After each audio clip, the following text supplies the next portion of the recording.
Et donc voici la deuxième vidéo, donc pour la deuxième boîte The Witcher, la chute des royaumes, donc qui sort ce début septembre, toujours enfin localisé par Yellow, hein, les boîtes forcément de Restoration Games, et on a le petit CD Projekt Red noté en bas à gauche pour la licence The Witcher. Donc toujours 2 à 3 joueurs, 9 plus et à peu près 30 minutes de jeu. Donc cette boîte comporte 3 héros. Alors on voit 4 dessins, mais en fait il y a que 3 héros à l'intérieur, mais vous allez avoir 4 figurines, parce qu'en fait il y a un héros qui a une possibilité, on va voir ça tout de suite, mais vous allez pouvoir jouer l'un ou l'autre, l'une ou l'autre de ces personnes, et sinon vous avez donc réellement que 3 héros, comme pour la première boîte, comme pour beaucoup de boîtes sous licence, donc 3 héros. Nous avons donc Yennefer et Triss en premier héros, nous avons Eredin en deuxième, et Philippa en troisième héros. Alors, héros ou pas, hein, dans l'univers The Witcher, ce sont plutôt ce sont pas vraiment des héros, mais plutôt des vilains. Yennefer n'est pas une vilaine, mais bon, a et Triss également, des rapports je t'aime moi non plus avec Geralt. Bon, enfin, voilà, je vous invite à lire les bouquins pour en savoir plus. Allez, on va ouvrir tout ça. Donc la boîte, vous aurez toujours la planche de pion à dépuncher pour créer les petits trous de santé. Voilà. Donc ça, c'est déjà fait. Vous avez toujours la petite pub pour toute la gamme Match. Donc comme pour l'autre boîte, je vous invite à tout acheter. La règle de base commune à toutes les boîtes Unmatch. Donc si vous connaissez, je pense que vous connaissez déjà Unmatch. Si c'est pas le cas, et ben, il faudra lire ça, c'est super simple. Et enfin, la règle spécifique à cette boîte, la chute des royaumes. Donc le contenu de la boîte, les stratagèmes permanents, donc nous avons déjà vu dans l'autre vidéo, si vous ne l'avez pas vu, je vous les explique. Hein, nous allons avoir donc une règle spécifique aux deux boîtes The Witcher, donc avec des stratagèmes qui ont un effet permanent, c'est-à-dire que la carte va rester en jeu tant que l'effet de défausse n'a pas été obtenu, et donc ça va donner des effets permanents au héros qui la joue.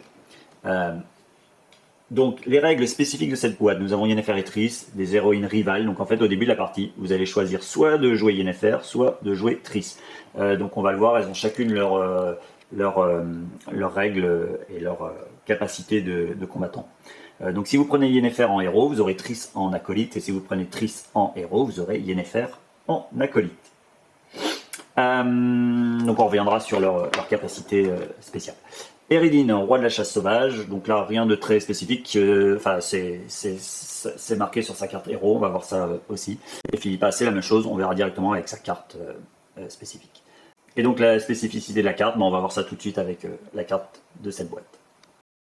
Alors, la carte, la map de cette boîte. Donc nous avons le bateau, donc une map un peu bizarre au départ, hein, fait un peu mal au crâne, mais en fait au bout de quelques parties on la comprend vite. Donc nous avons le pont supérieur du bateau et la soute du bateau, le pont inférieur. Et donc en fait ces ponts sont reliés par des sortes de passages secrets. Alors ce ne sont pas des passages secrets, ce sont des liens. Ça ressemble au passage secret du manoir de Baskerville dans Cobble and Fog. Mais en fait, donc ça marche de la même façon, c'est-à-dire qu'on peut bouger de là à là en un mouvement. Mais en fait, ces deux espaces sont considérés comme adjacents, contrairement au passage secret du manoir de Baskerville. Donc ça veut dire qu'un combattant qui est ici peut attaquer un combattant qui est ici. Ils sont considérés comme adjacents. Pour toute règle, ils sont considérés comme adjacents. Voilà. Donc c'est une map assez petite et qui peut être embêtante pour les combattants à distance à cause de ces passages secrets, enfin ces passages justement. Et l'autre côté, c'est la capitale du monde de The Witcher, Novigrad je crois qu'elle s'appelle. Donc là c'est une carte plus classique, hein, il n'y a pas de règles spéciales. C'est une carte qui permet pas mal de body block, on a deux espaces à 3 zones.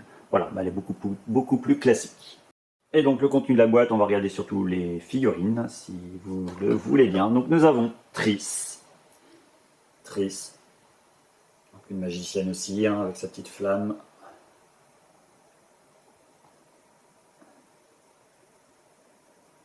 Et donc, dans le même pack de héros, Yennefer. Donc, c'est un peu la magicienne balèze de l'univers, hein, The Witcher. Hein, c'est un peu, voilà, super puissante, incontrable, quoi. Et c'est un peu le cas dans le jeu également. Philippa, donc Philippa, c'est également une magicienne, mais change-forme, qui aime se transformer en chouette. On va voir ça. Donc, vous avez vu, aveugle, elle a le bandeau sur les yeux. Ah oui, les pions acolytes, psychic. Donc Triss si on choisit Yennefer, et Yennefer si on choisit Triss comme héros. Et du coup, Philippa, qui est donc avec un acolyte qui s'appelle Dijkstra, super sympa à prononcer aussi en français, Dijkstra. Et donc nous avons enfin le Eredin. Donc Eredin, lui, il est avec 4 guerriers pourpres. Donc regardez, les pions sont différents. Ils ont différentes têtes. Ça change rien en termes de gameplay. Ce sont les mêmes, mais voilà.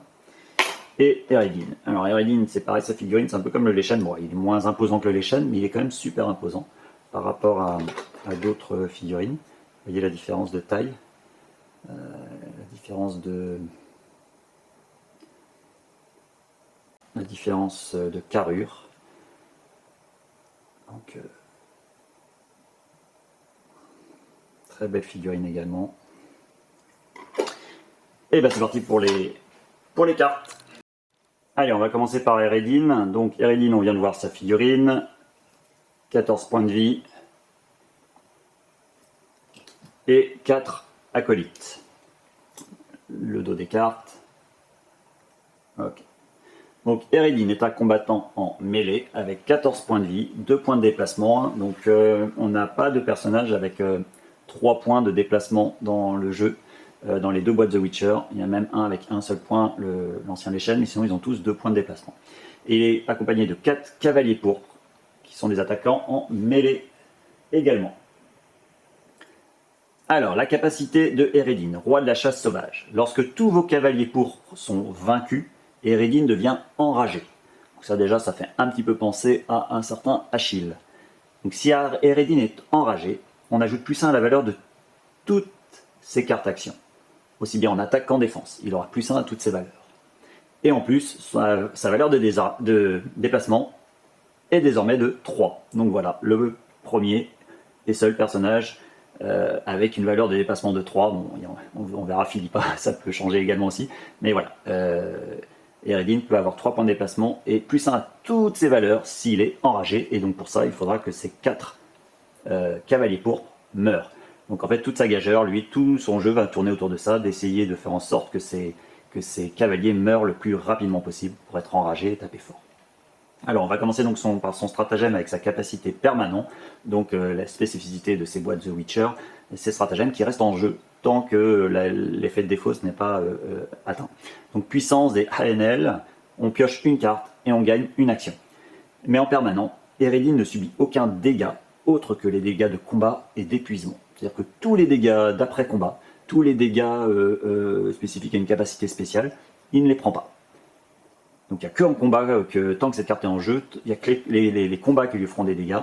Et par contre, il prend quand même les dégâts de fatigue. Voilà, ça va être un de ses points faibles d'ailleurs, la fatigue. Et cette carte sera défaussée si à la fin de votre tour, vous n'avez pas attaqué. Donc c'est un peu comme Geralt, qui a ça également sur ses capacités permanentes. Ça va obliger Eredin à attaquer à chaque tour, et ça c'est super bien pour le jeu. Allez, on va regarder donc les premières cartes, donc Cavalier Pourpre, en 3 exemplaires. Donc cette carte Cavalier Pourpre, c'est la seule carte spécifique au Cavalier Pourpre, en 3 exemplaires. Donc Horde Inflexible. Immédiatement, vous allez replacer un Cavalier Pourpre vaincu sur n'importe quelle case. Alors ça on se dit, ah ouais cool, ça permet d'avoir un acolyte supplémentaire, de faire du body block si on a besoin, c'est trop bien. Dans le concept c'est bien parce que ce sont donc des cartes cavaliers pourpres qui permettent de remettre des cavaliers pourpres. Il n'y a pas d'autre effet qui permet de le faire. Donc ça veut dire que quand on a perdu tous ces cavaliers pourpres, on ne peut plus en remettre. Donc dans le concept ça c'est pas mal. Mais en fait comme on veut les perdre le plus rapidement possible pour devenir plus fort, en fait c'est presque un désavantage. C'est-à-dire que cette carte là, on va surtout la jouer quand il y a déjà les 4 cavaliers pourpres en jeu, quand il y a encore les 4 cavaliers pourpres en jeu, parce qu'en fait on va pas en rajouter du coup, ça revient au même. Et par contre, pendant le combat, on va ajouter +1 à la valeur de cette carte pour chaque autre combattant adjacent au combattant adverse. Donc c'est-à-dire si on met plusieurs cavaliers pour près de lui, on va peut-être pouvoir l'attaquer avec une force un peu plus importante. Mais clairement, ce n'est pas une carte primordiale de son deck, c'est même peut-être la plus faible. Ouais, c'est clairement la plus faible de son deck. Une carte utilisable par les cavaliers pourpres et Eredin, donc une tous. Ignoble dessein. Donc déjà, la première capacité, c'est que si Eredin est enragé, vous pouvez jouer cette carte face visible pour cibler un combattant occupant n'importe quelle case. C'est-à-dire que cette carte-là, une fois qu'il est enragé, que tous ses cavaliers pourpres sont morts, il va pouvoir la jouer face visible pour attaquer à distance, mais même pas dans sa zone, même à l'autre bout du plateau. Donc c'est très très fort. Surtout si vous avez joué cette carte-là qui vous oblige à attaquer à chaque tour, et ben du coup cette carte-là vous permettra, une fois qu'il sera enragé, d'attaquer pendant un tour où vous êtes à l'opposé du plateau et que vous ne pouvez pas attaquer l'adversaire. Ou si vous ne voulez pas vous en approcher parce que vous n'avez pas beaucoup de défense par exemple. Donc c'est une carte très très forte, mais pour ça il faut être enragé. Sauf que son après-combat est très forte aussi, c'est que vous pouvez vaincre un cavalier pourpre, c'est-à-dire vous pouvez décider de tuer un de vos cavaliers pourpres pour reprendre cette carte en main. Donc vous allez attaquer au corps à corps avec cette carte-là, avec un cavalier pourpre par exemple, ou avec Eredin, puis vous allez tuer un de vos cavaliers pourpres pour la reprendre en main. Du coup, le tour d'après, vous pourrez la refaire pour retuer un cavalier pourpre, etc. Et si c'est pas feinté, ben vous allez pouvoir tuer tous vos cavaliers pourpres les uns après les autres. Et la carte que vous aurez pris en main, comme Eredin sera enragé, ben vous pourrez attaquer à distance avec un +1, donc ça deviendra une 4. Bref, ça c'est une carte, il y en a comme 2 exemplaires. Mais si vous l'avez en main au début de la partie, c'est comme on dit un game changer, c'est-à-dire que si l'adversaire ne vous feinte pas, eh ben vous allez monter très vite en puissance avec Eredin. Et c'est peut-être pas victoire automatique, mais voilà, c'est un grand pas vers la victoire. Alors une carte spécifique à Eredin, en 3 exemplaires. Les effets de cette carte ne peuvent pas être annulés, hein, vous ne pouvez pas feinter cette carte-là. Pendant le combat, si la carte de votre adversaire a un effet immédiatement, elle a un effet immédiatement, vous allez ignorer la valeur de sa carte. Donc par exemple, il joue une feinte contre cette carte, bah, ça ne sert à rien parce que ça ne peut pas l'annuler. Et en plus, comme la feinte c'est un effet immédiatement, bah, sa carte ce sera une 0, donc vous allez lui faire 2 dégâts. Et si vous êtes enragé, vous avez +1, donc vous lui faites 3 dégâts. Donc en fait, potentiellement, vous avez 3 dégâts. Contre certains personnages, ça peut être très très fort parce qu'il y a beaucoup de personnages, enfin il y a des personnages qui ont beaucoup d'effets immédiatement, et donc du coup, vous allez pouvoir lui taper très très fort dessus. Une carte aussi très embêtante, une fois que Eredin est enragé surtout, donc c'est une 4 qui devient une 5 rouge quand vous êtes enragé, garde de revers. Après le combat, votre adversaire place une carte au hasard hein, de sa main sur le dessus de son deck. Donc il va remettre une carte sur le dessus de son deck. Si Eredin est enragé, il défausse cette carte à la place. Donc en gros, cette carte-là, il ne faut pas l'utiliser tant qu'Eredin n'est pas enragé, parce que vous allez remettre une carte sur le dessus du deck de l'adversaire, donc pour la fatigue, c'est pas terrible pour vous. C'est très bien pour l'adversaire. Mais si vous la jouez une fois que vous êtes enragé, c'est une 5 d'attaque, et vous allez défausser une carte au hasard de l'adversaire, de la main de l'adversaire. Donc ça, c'est toujours super galère pour l'adversaire de se faire défausser une carte, et en plus au hasard, donc ça peut être une très bonne carte. Une 3 spécifique à Eredin, 3 bleus, donc implacable. Cette carte-là, bon, en pendant le combat, vous allez pouvoir la booster. Donc ça peut être une très grosse défense, ça peut être excellent, voilà, de booster. Mais en fait, c'est une carte que vous allez surtout essayer de placer en attaque, parce que si Eredin est enragé, vous pouvez la jouer en tant qu'attaque. Vous pouvez jouer cette carte en tant qu'attaque. Donc si vous jouez cette carte et que vous la boostez avec une 3 par exemple, bah, ça devient une 6 d'attaque. Sachant que 6 d'attaque plus 1 parce qu'il est enragé, ça devient une 7 d'attaque. En 3 exemplaires. Aïe, ça commence à piquer. Mais toute la gageure de l'adversaire, ça va être de vous forcer à jouer cette carte en défense pour pas que vous puissiez la passer en attaque parce que sinon ça fait trop mal. Alors celle-ci, elle est en 2 exemplaires. C'est une 0 pour Eredin, donc c'est une 1 quand il est enragé. Mais en immédiatement, Eredin peut échanger de position avec un combattant ami adjacent. Et c'est donc le combattant ami qui devient défenseur. Donc tout le but, c'est de mettre Eredin à côté d'un cavalier pourpre. Et quand vous vous faites attaquer, et ben vous allez échanger de place avec le cavalier pourpre, et c'est le cavalier pourpre qui va mourir parce qu'il a 0 de défense. Voilà, c'est une façon de tuer les cavaliers pourpres supplémentaires, parce que sinon c'est une carte morte, c'est qu'une 1 de défense. Par contre, si Eredin est enragé, cette carte vous permet de piocher 2 cartes en après-combat. Donc si vous êtes en galère de défense, ça peut être bien de piocher. Mais clairement, c'est une carte que vous préférez jouer quand Eredin n'est pas enragé. Ça, c'est une carte assez excellente également, donc une ruse glacée, une 2 utilisable par les cavaliers pourpres. Donc en immédiatement, si Eredin est enragé, annulez tous les effets de la carte de votre adversaire. Donc c'est votre feinte. Mais votre feinte, il faut que vous soyez enragé. C'est-à-dire que tant qu'Eredin n'est pas enragé, il n'a pas de feinte. Donc ça, c'est à prendre en compte pour l'adversaire. Par contre, pendant le combat, et donc c'est pas un après-combat, hein, c'est bien pendant le combat, vous pouvez vaincre un cavalier pourpre, donc tuer un cavalier pourpre, pour ignorer la valeur de l'adversaire. Donc par exemple, l'adversaire vous attaque Eredin, vous défendez avec ça, Vous tuez un cavalier pourpre où qu'il soit sur le plateau et l'attaque de votre adversaire c'est une 0. Voilà, bon, je me prends rien. Ou au contraire, vous attaquez, c'est une 2, vous ignorez la valeur de l'adversaire en tuant un cavalier pourpre et l'adversaire se prend donc les 2 dégâts de base parce qu'il n'a pas de défense, vous ignorez sa valeur. Voilà, donc c'est une bonne carte également pour tuer du cavalier pourpre. Ça permet de donc tuer du cavalier pourpre quand vous n'avez pas les autres cartes. Maintenant, clairement, pour tuer le cavalier pourpre, moi je trouve qu'il vaut mieux l'autre, hein, celle-ci. Celle-ci est plus efficace, celle que je vous ai montré tout à l'heure pour tuer le cavalier pourpre, ou la 0 qui switch, c'est plus efficace. Celle-ci, du coup, vous la gardez en feinte, si c'est possible, bien sûr. Maintenant, si c'est les seuls moyens de tuer du cavalier pourpre, il faudra l'utiliser pour ça. Chasse sauvage, utilisable par tout le monde également. Après combat, vous allez infliger un dégât à chaque combattant adverse adjacent à au moins l'un de vos combattants. Donc pas adjacent au combattant qui défend, mais adjacent à l'un de vos combattants dans le jeu. Donc si c'est à l'autre bout du plateau, ça marche. Et si Eredin est enragé, par contre, Eredin donc infligera 2 dégâts au combattant qui est adjacent à lui. Donc 2 dégâts en 3 exemplaires, ça peut faire jusqu'à 6 dégâts d'après combat. Ça commence à piquer un petit peu, hein. Sachant que c'est une 4 hein, quand il est enragé, hein, c'est pas une 3. Bah là, escarmouche, hein, vous la connaissez, hein, si on remporte le combat, on va déplacer l'un des 2 combattants impliqués dans le combat de 2 cases au maximum. Ça devient une carte classique de match. Mais on se rappelle que quand Eredin est enragé, c'est une 5. En 3 exemplaires, bien sûr. Et le stratagème classique d'Eredin, donc c'est utilisable par n'importe quel combattant, donc massacre tout proche, ça permet de piocher 2 cartes, ça permet de déplacer tous vos combattants de 3 cases au maximum, et vous pouvez traverser des cases occupées par les adversaires. Donc ça peut être un bon moyen pour passer à travers des body blocks, ça peut être un bon moyen pour piocher des cartes, pour aller chercher de la défense par exemple, parce qu'il n'y en a pas tant que ça pour Eredin. Et puis par contre c'est également une 4 de boost, ce qui peut être bien boosté avec implacable en attaque. Si vous êtes enragé, vous jouez cette carte en attaque, vous la boostez avec ça, ça devient une 3 plus 4, 7 plus 1 parce qu'il y a Eredin enragé, ça devient une 8. Vous pouvez le faire 2 fois, attaquer 2 fois à 8. Ouh, ça commence à faire beaucoup. Mais par contre, il a beaucoup d'effets de pioche. Donc, enfin, il y a quelques effets de pioche. Et puis, il va être obligé de manœuvrer, attaquer. Donc, à la fatigue, il est assez friable pour ça. Mais sinon, voilà, c'est un excellent combattant qui tape très fort. Allez, on va passer à Philippa maintenant. Donc, on a déjà vu la figurine. Hop, j'ai oublié son sidekick. Donc, les roues de vie. 12 et 6 points de vie. Le dos de carte. Donc, on voit la chouette. C'est une change-forme, en fait. Et donc, Philippa. Donc, Philippa est une attaquante à distance qui n'a que 12 points de vie, donc c'est très léger, mais bon, au moins elle attaque à distance, elle ne bouge que de 2 cases, et elle est accompagnée de Dijkstra, donc attaquant en mêlée avec 6 points de vie. Sa capacité, 2 temps d'avance. À la fin de votre tour, vous pouvez piocher jusqu'à avoir 4 cartes en main.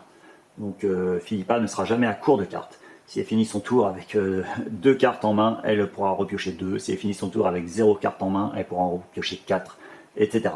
Donc c'est très bien pour mettre la pression à l'adversaire. Par contre, pour la fatigue, c'est très risqué. On va donc commencer par son stratagème avec son effet permanent, sa capacité, la nouvelle capacité. Donc polymorphie pour Philippa. On va pouvoir placer Philippa sur n'importe quelle case. Pratique, on la met où on veut. Et en permanent, tant que cette carte est en jeu, la valeur de déplacement de Philippa est de 5. Donc elle n'avait que 2, mais en fait elle peut monter à 5. C'est génial, c'est énorme, c'est monstrueux, mais la capacité de défausse, c'est qu'à la fin de votre tour, si Philippa ne se trouve pas dans la zone du combattant adverse, on défausse cette carte. Donc ça peut être très pénalisant aussi, parce que si vous vous battez contre un attaquant à distance, finir dans la zone de l'attaquant à distance, c'est-à-dire que derrière, vous vous faites attaquer. Elle n'a que 12 points de vie.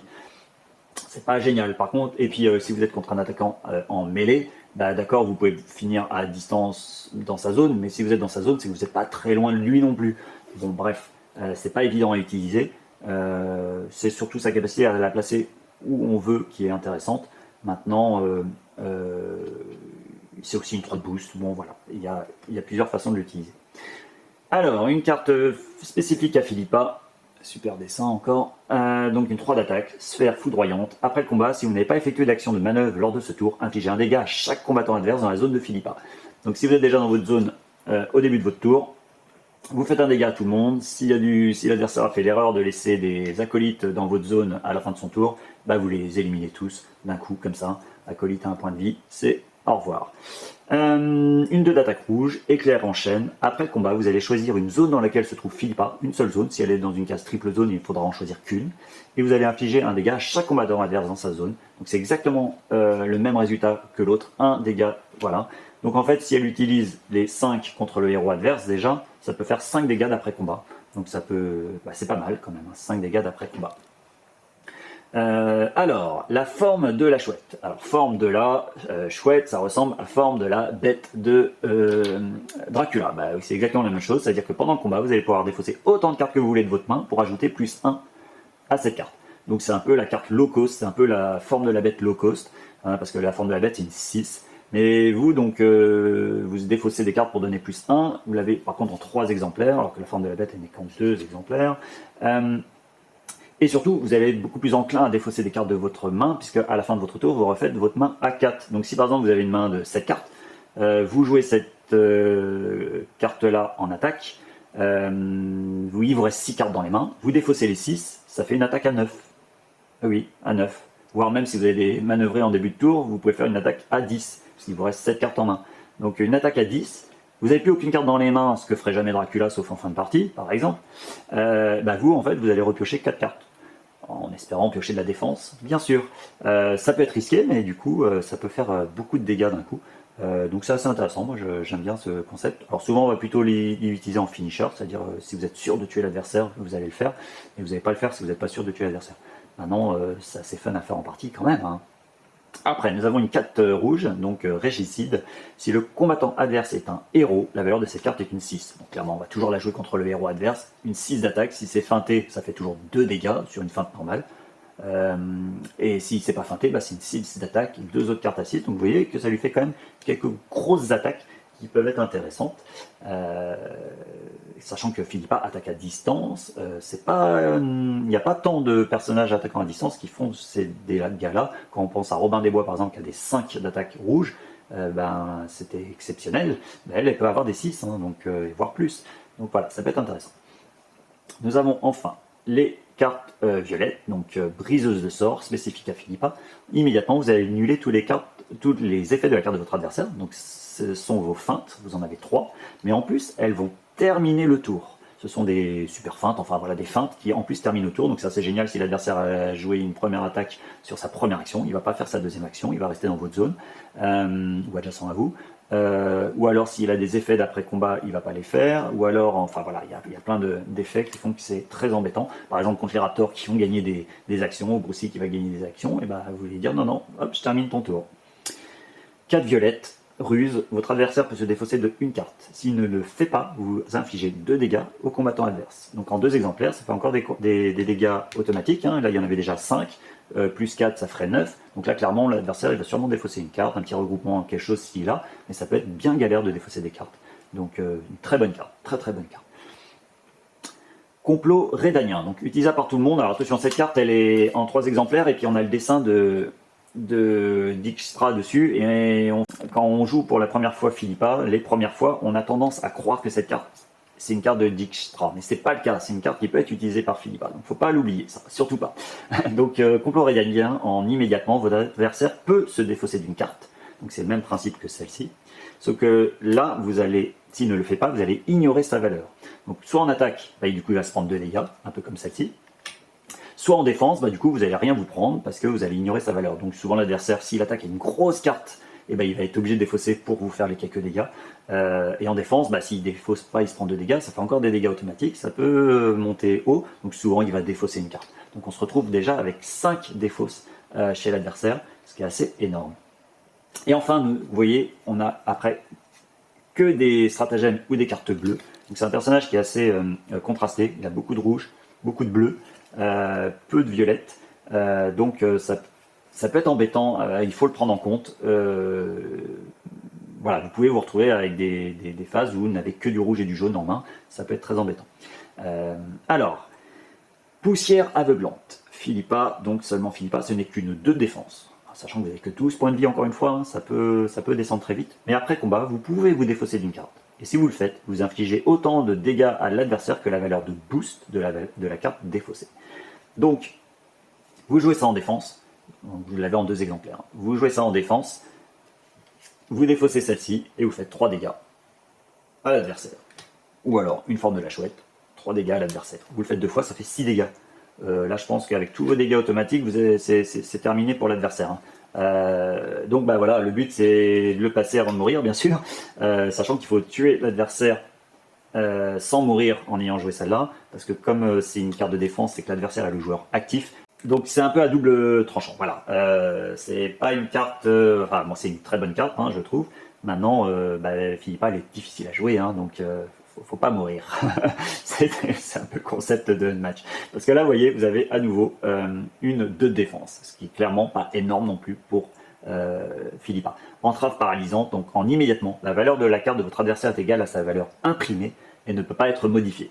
Donc ça c'est très bien. Bon, bah, par exemple contre Eredin, il ne peut pas avoir son +1, ou contre des personnages qui boostent. On va voir ça avec Yennefer par exemple, ou avec Achille qui a son +2, ou contre l'Echen sur sa deuxième attaque qui a +3. Tout ça, ça annule ça. Mais ça n'empêche que ce n'est qu'une 2. Donc si l'adversaire vous attaque avec une 4 ou 5, vous prenez quand même 2 ou 3 dégâts. Philippa a pas beaucoup de points de vie, donc c'est assez compliqué à jouer, mais intéressant. Et là, on a enfin Obéissez-moi. Donc là, on est encore proche de Dracula, hein, qui a cette carte également. Donc là, en 2 exemplaires. Donc en immédiatement, quand l'adversaire va jouer sa carte, vous allez lui renvoyer sa carte dans sa main. Vous allez consulter sa main et choisir la carte qu'il joue. Donc ça, c'est très fort. Ça reste une 3 de défense, qui est très bien. Mais surtout, vous allez pouvoir regarder la main de l'adversaire et vous allez pouvoir choisir la carte qui joue en attaque. Donc souvent, on va le faire jouer par exemple une feinte en attaque, parce qu'une feinte contre une 3, ça sert à rien. Et ça lui fera une feinte en moins en défense, ou vous allez lui faire jouer une escarmouche. Du coup, vous allez prendre 1 dégât, mais au moins, il aura plus sa grosse défense de 4, par exemple. Enfin voilà, il y a différentes façons de la jouer, et c'est l'une des meilleures défenses du jeu, hein, de match tout confondu, hein, vraiment c'est extraordinaire. Et donc, des stratagèmes. Alors, le premier stratagème classique, c'est un stratagème pour Dijkstra, justement. Donc, c'est la carte spécifique de son sidekick, de son acolyte.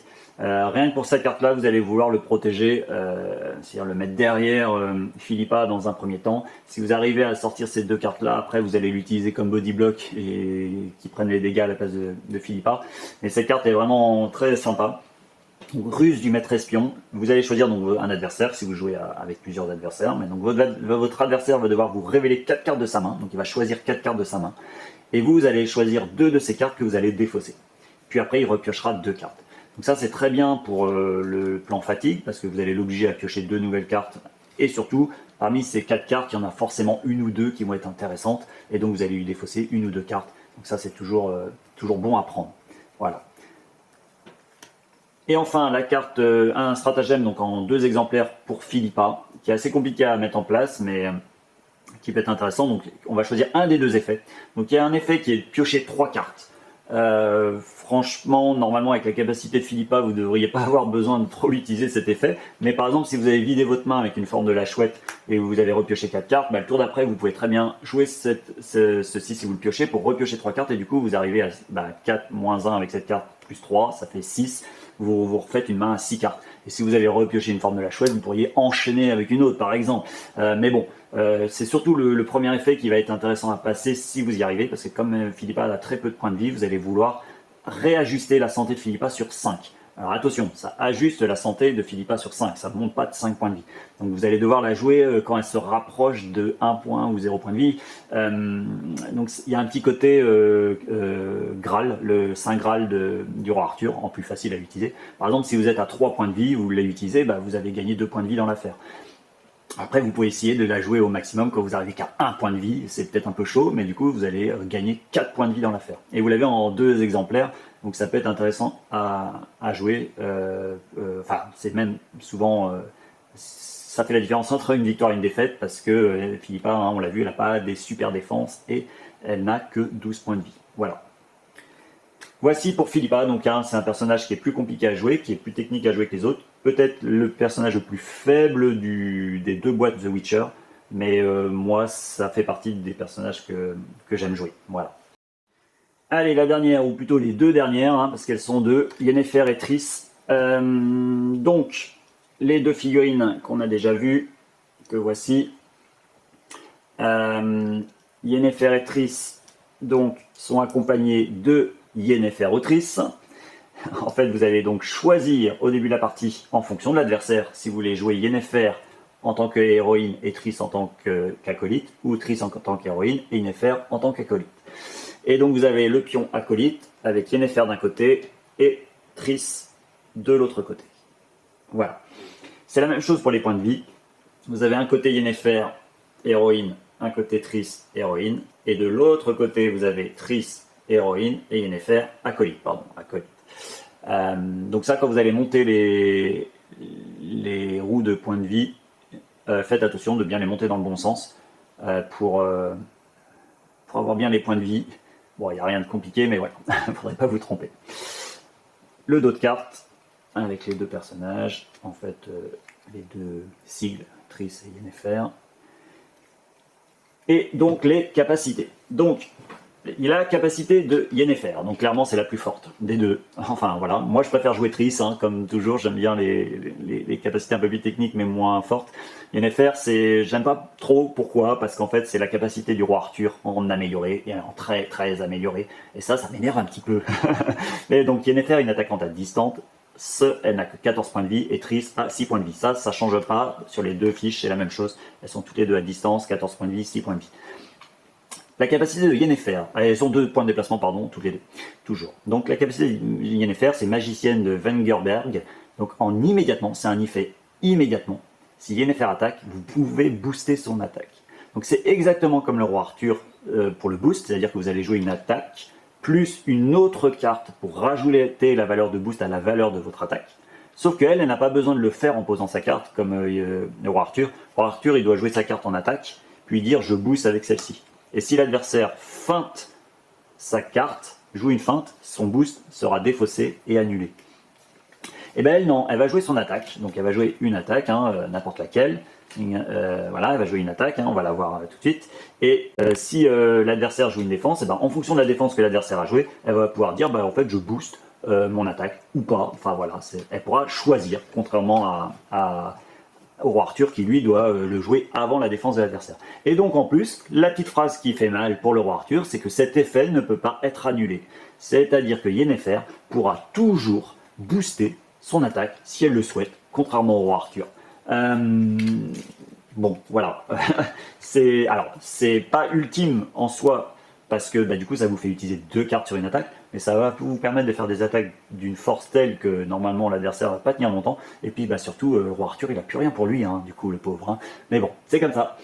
Et Triss, donc Triss, témérité des Mérigold, donc Triss, si vous la choisissez comme héroïne, en fait à chaque fois qu'elle va jouer un stratagème, elle infligera 2 dégâts à un combattant qui lui est adjacent.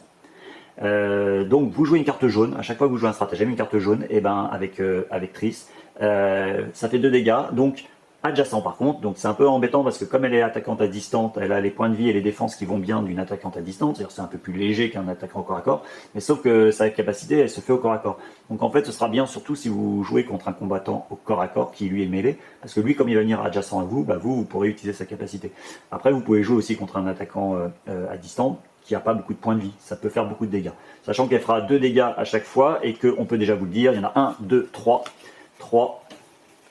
4 et 5 stratagèmes, donc ça fait potentiellement déjà 10 dégâts sans aucune attaque que en jouant ces cartes. Jusqu'à la fin de la partie, si vous touchez vos stratagèmes pas trop tard, vous pouvez faire jusqu'à 10 dégâts à l'adversaire rien qu'avec sa capacité, sans contrepartie, la contrepartie c'est d'être adjacent, mais l'adversaire ne peut pas défendre là-dessus, il ne peut rien y faire. Donc ça peut être assez puissant quand même, mais c'est plus technique à jouer que Yennefer, ça c'est clair. Alors, leur carte en 3 exemplaires, leur carte avec effet permanent, donc la spécificité de ces boîtes, ce Witcher, je le dis pour la dernière fois, donc c'est une carte qui peut être utilisée par les 2 combattantes, c'est conseillère du roi, chacun de ces combattants récupère 1 point de vie, et on pioche une carte.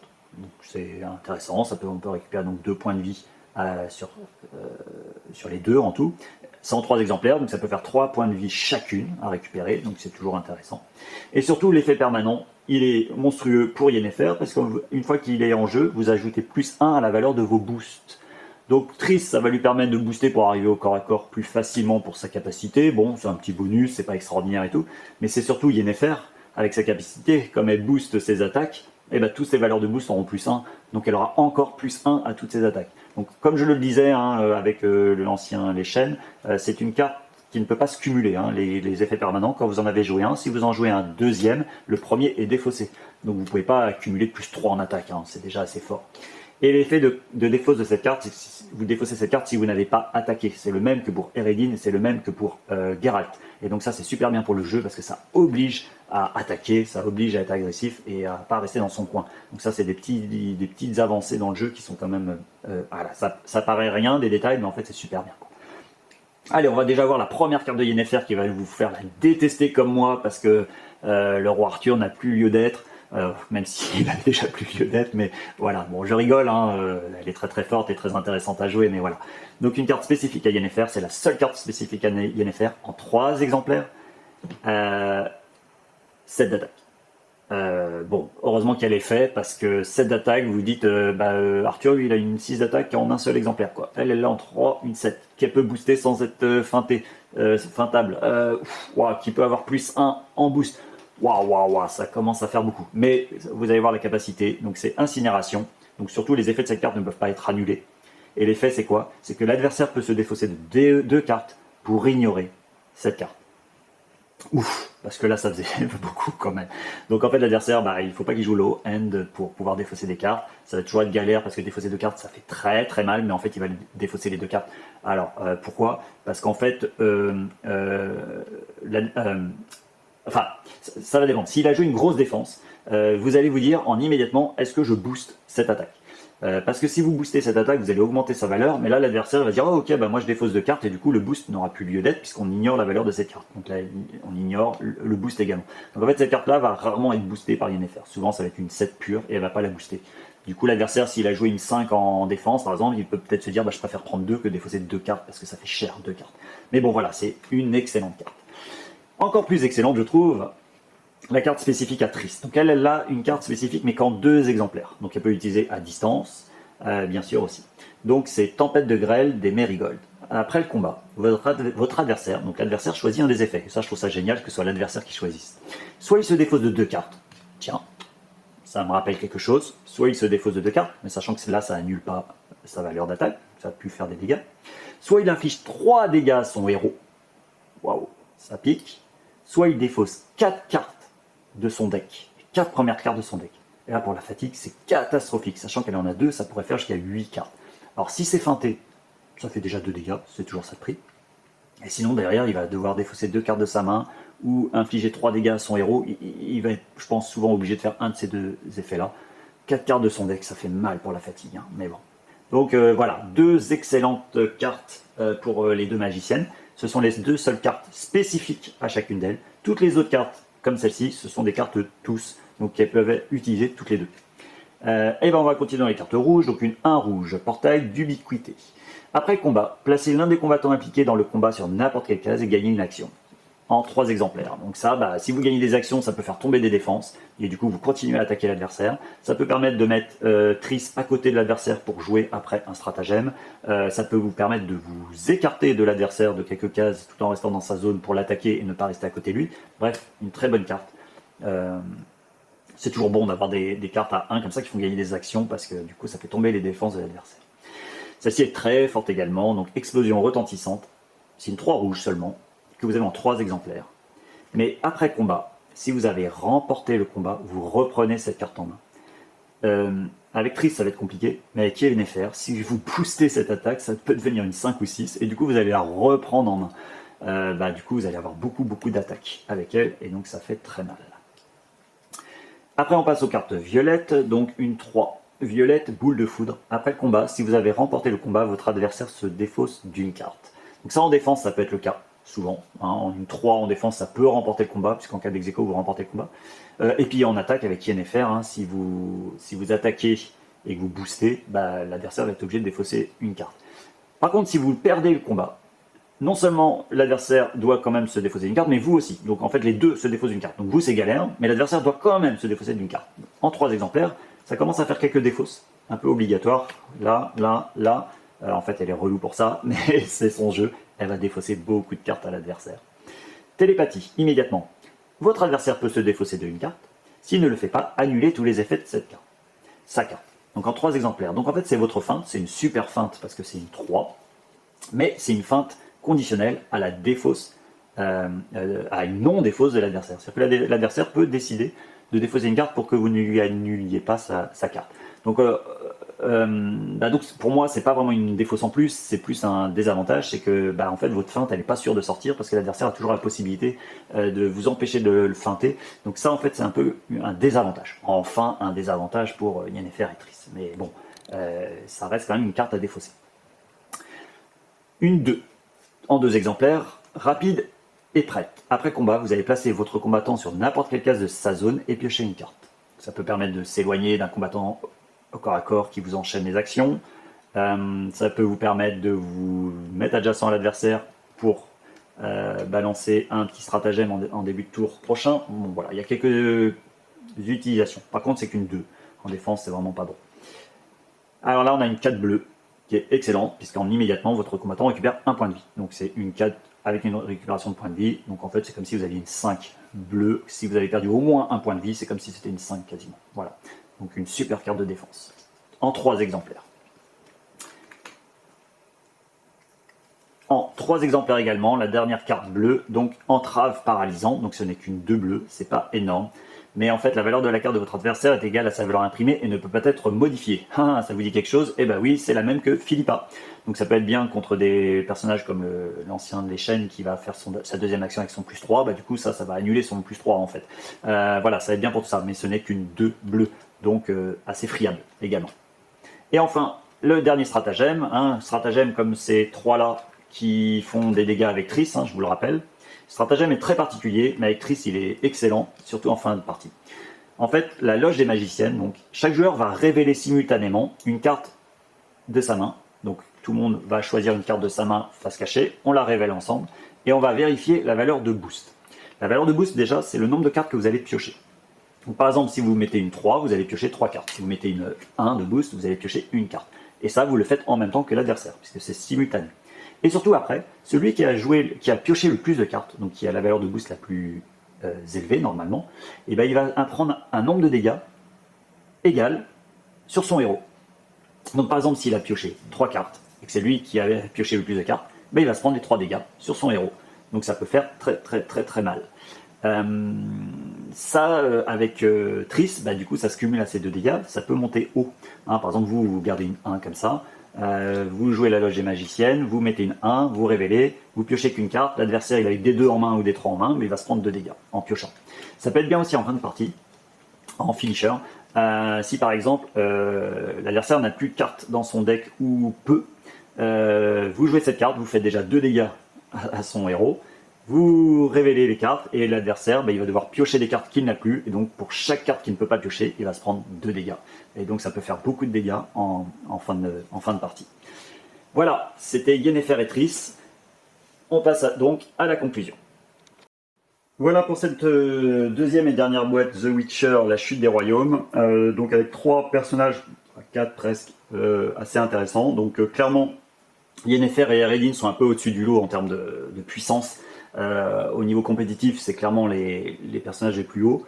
Dans un premier temps, on pensait Yennefer vraiment au-dessus et Eredin bon, mais un peu en dessous. Avec le temps, là, depuis 6 mois, on se rend compte que peut-être qu'Eredin est quand même supérieur à Yennefer, mais bon, franchement, ça dépend des match-ups et ça dépend de comment c'est joué, etc. Moi, clairement, mes préférés sont Triss. Quand je joue Yennefer et Triss, je préfère prendre Triss. Ça va dépendre de l'adversaire, mais je prends plus de plaisir à jouer Triss. Et Philippa également. Voilà, comme toujours dans les matchs, il en faut pour tous les goûts. Et moi, j'ai tendance à préférer les personnages peut-être un petit peu moins forts, un petit peu moins puissants et un peu plus intéressants à jouer. Philippa est quand même assez intéressante à jouer et un peu plus technique, pareil pour Triss. Yennefer, ça reste quand même assez intéressant parce qu'il faut quand même défausser des cartes en attaque et parfois c'est un peu compliqué de faire le choix, mais ça tape tellement fort que c'est toujours bénéfique. Par contre, Eredin, c'est un peu plus basique, clairement, ça va dépendre un petit peu de l'ordre des cartes, d'arrivée des cartes, si on arrive à tuer facilement les cavaliers pourpres ou pas, enfin voilà, donc ça va être un peu plus basique. Mais ça reste encore une excellente boîte Unmatch et qui va permettre de multiplier le nombre de match-up, je ne sais plus à combien on a une 60, 62 je crois personnages en tout sortis en VO et en VF. Et donc ça commence à faire beaucoup de match-ups différents. Je crois qu'on est à presque 2000, 1800 match-ups différents. Donc si on veut tout jouer, ça fait presque 4000 parties à faire si on veut jouer les deux personnages de chaque match-up, dans chaque match-up, donc sans compter les plateaux, etc. Donc ça commence à faire beaucoup, beaucoup, beaucoup. Voilà, donc j'espère que je vous retrouverai rapidement parce qu'on a quand même la bataille de légende volume 3. Enfin Combat de légende volume 3, Battle of Legends volume 3, qui sort bientôt, enfin qui est sorti en VO et qui va bientôt sortir en VF normalement. Et puis on aura aussi, je sais pas dans quel ordre, mais on a Bruce Lee et Mohamed Ali qui vont sortir, et surtout la boîte aventure des Tortues Ninja. Moi je sais pas dans quel ordre ça va sortir tout ça, mais bon bref, on a hâte d'avoir tout ça en français bien sûr. Je vous souhaite une bonne journée et je vous dis à bientôt, salut!